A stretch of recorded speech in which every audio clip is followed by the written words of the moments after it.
Okay. Of course, I have to promote the League of Women Voters. That's a big part of why we're here. Just to tell you a little bit about us.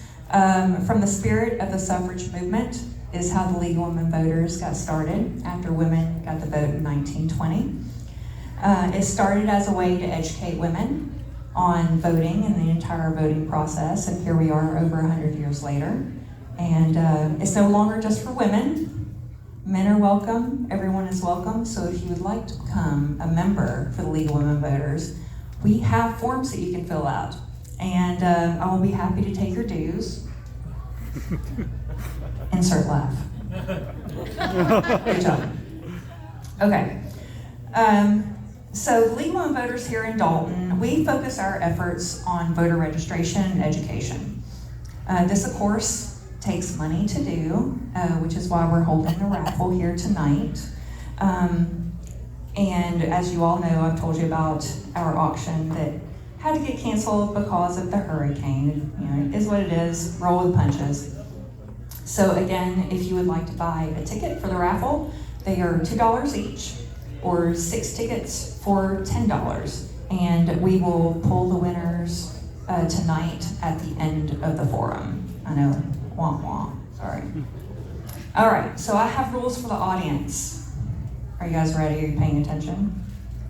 All right, so tonight, just so that we can be as efficient as possible, and we can give our candidates the most amount of time to answer questions and to take questions from the audience, we're gonna ask that you all hold your applause until the end of the questions for each race. Okay, so you can tell them, good job, thanks for answering the questions, when they're all done. Okay, so no clapping, no applause in between the candidates, just so that we can keep things rolling.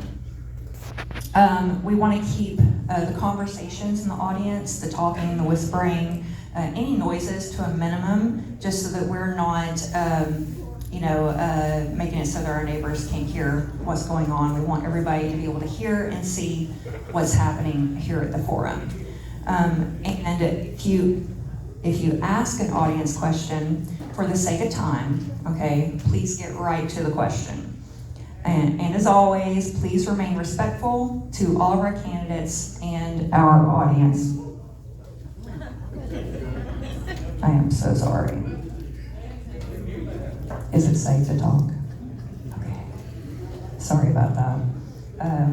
Anyways, please remain respectful to all of our candidates and your fellow audience members. If we slip up and you get a warning, no problem. Slip up twice, you ain't gotta go home, but you can't stay here. All right, cool. But I'm looking at this crowd, we're gonna be fine. All right, so our candidates, I'd like to introduce them to you real quick. For coroner, we have Clyde McDaniel. Clyde, where are you? Oh, hi, Clyde's in the back, thank you for being here. Susie Brown, thank you, Miss Susie Brown.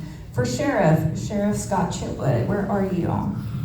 There you are, thank you. And Mr. Darren Pierce, thank you for being here. And for Georgia House District 6, Representative Jason Ridley is very sorry he couldn't be here. He did have some family stuff going on, but he should be at our Dalton State College event that's next week. I'll make sure I remind you about that at the end. Kathy Cott, that is Jason Ridley's opponent. She is here tonight. And then we also have, where's the general? General Sean Harris is here. He is running for District 14. We reached out to Representative Marjorie Taylor Greene's folks, and they weren't able to get somebody here tonight. Of course, all candidates are always welcome at all of our events. Okay, all right, and where is our moderator? Where's Joey? Here. Hey Joey, this is Joey Parrott. Much better than Joey me. Parrott. I would say that for sure. All right, he's going to take over as moderator, but be around doing some video. And thank you, Joey.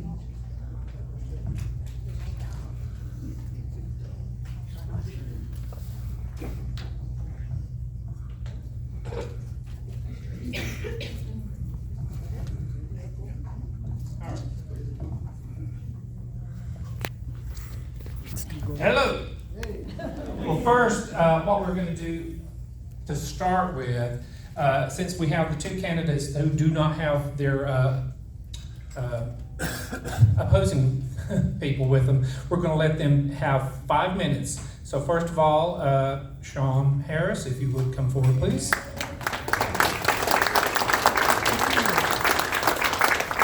You will be timed. No problem. Hey, how's everybody doing tonight? This is awesome. I must say thank you to the league, and I also want to say, look at yourself. This is amazing how many people turned out tonight. So please give your hand a clap. Give yourself a clap.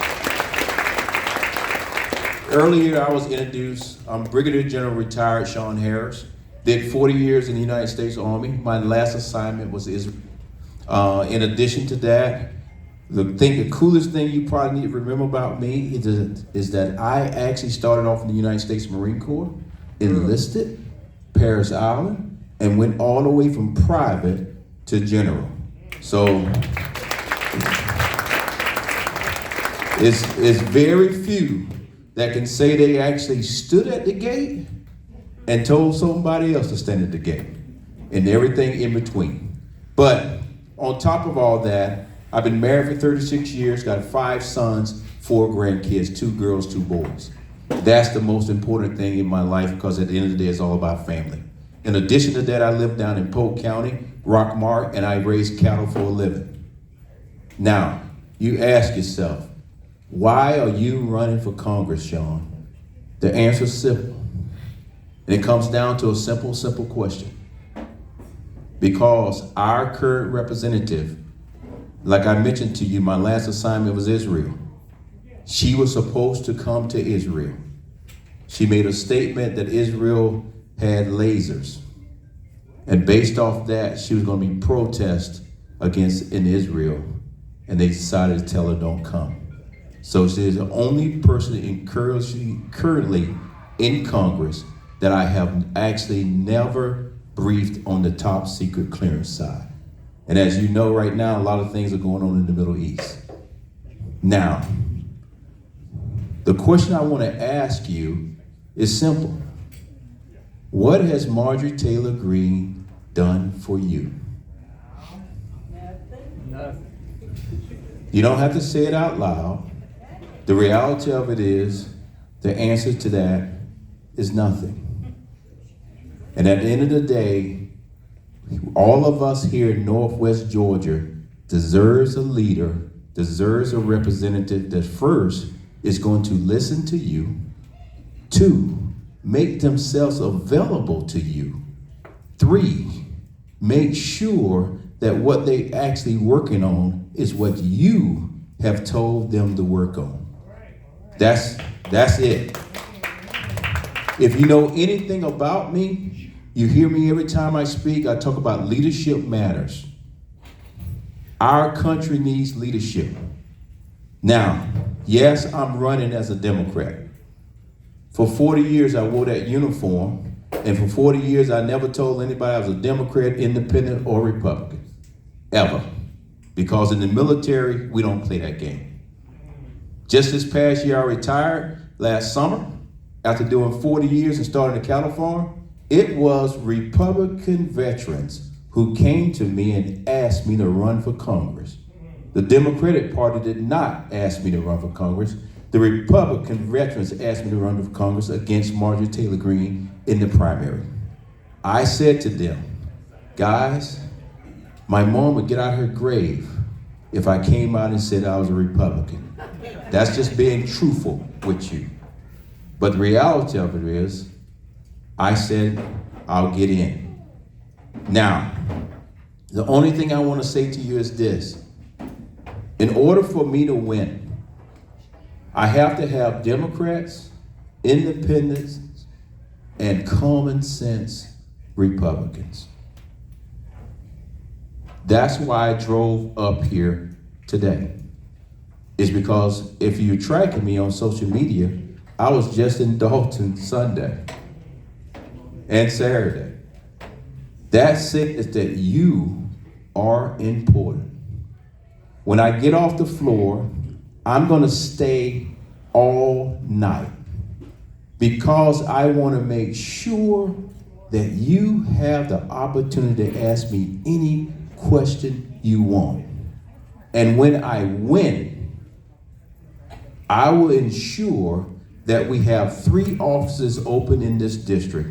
One will be right here in Dalton, one will be in Rome, Georgia, and one will be down in Paulding County, to ensure that when you have issues, you don't have to be trying to call me or chase me or figure it out. You can just go right to the office. Because right here in Dalton, Georgia, if you look at Marjorie Taylor Greene's professional official website, it says that her office is right here in Dalton, Georgia. Know what it is? Check me. It is the post office. Think about that. Remember what I said? Stop. Appreciate it.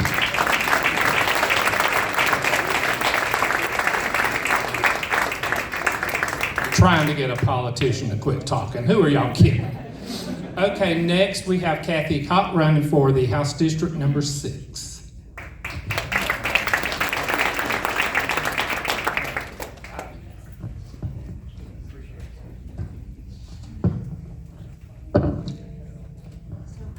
To try and stay on time. Bear with me 1 second. All right. So I was just thinking, seems like Sean read my speech, but my name is Kathy Cott. I live in the north end of Whitfield County, over in Cohutta. I've lived there for 30 years. I've raised my 2 kids there.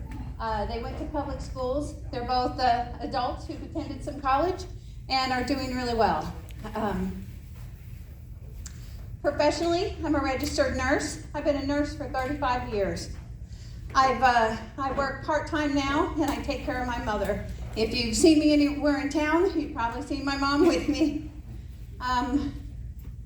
Tonight, I'm here to apply for a job, the State House of Representatives for District 6. This job opens up every 2 years, but it rarely has applicants.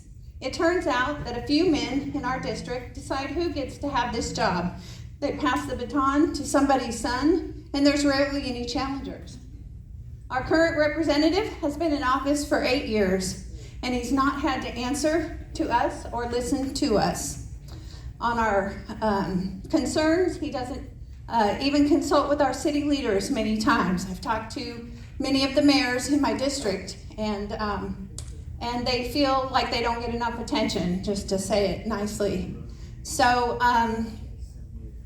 anyway, he feels like he doesn't have to show up to things like this or to anywhere in his community because he hasn't had an opponent. No one's going to question him, and that's how it has rolled for the last really 20 years in our district. 20 years, there hasn't been a Democrat to run on the ballot. Like Sean mentioned to you, I don't come up front always with the fact that I'm a Democrat, and my favorite motto for my campaign is community over party. That's because, just like Sean said, for the military, but for me, for my service as a nurse, there's not one time that I've ever asked anybody if they were a Democrat or Republican when they needed medical attention or any other kind of help that I might be able to give to them. So anyway, he has an opponent, and it's me. I've seen firsthand what our community challenges our community faces with lack of affordable insurance, lack of mental health services, and the need for fully funded education. Too many families in our area are crushed by medical debt while their representatives vote against expanding access.